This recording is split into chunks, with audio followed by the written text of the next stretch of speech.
எங்களோட நம்பிக்கை தான் எங்களை இயக்க போகுது. நாங்க செலவழி நம்ம சலக்கா கொடுக்குறோம், கொஞ்சம் கஷ்டமா தானே இது.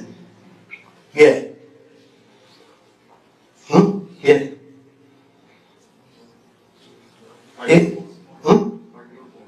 காசு குறையுது. ஏன்னா நாங்க அதை யதார்த்த பார்வைகள் இல்லாம அல்லாஹ் சுப்ஹானஹு வ தஆலா இன்னல்லாஹ யக்பலு ஸதகத பியமீனிஹி, அல்லாஹ் சதகாவை தன்னுடைய வலது கரத்தால் வாங்கி எடுக்கிறான். யாரோட கையில நாங்க தர்மத்தை கொடுக்கிறோம் என்ற அந்த உணர்வு எங்களுக்கு இல்லை. நாங்க பிச்சைக்காரன் கையை தான் பார்க்கிறோம். அல்லாஹ் வாங்கி எடுக்கிறான்.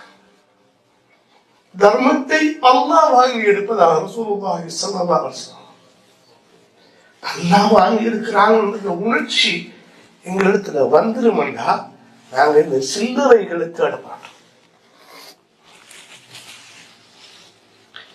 இந்த ஏழையுடைய கைதான் நம்முடைய மனதிலும் கண்ணிலும் பூசலாகிறது. இதை அல்லாஹ் வாங்குகிறான் என்ற உணர்ச்சி நம்மிடத்திலே வருமாக இருந்தால் நாங்கள் வாரி வழங்குவோம்.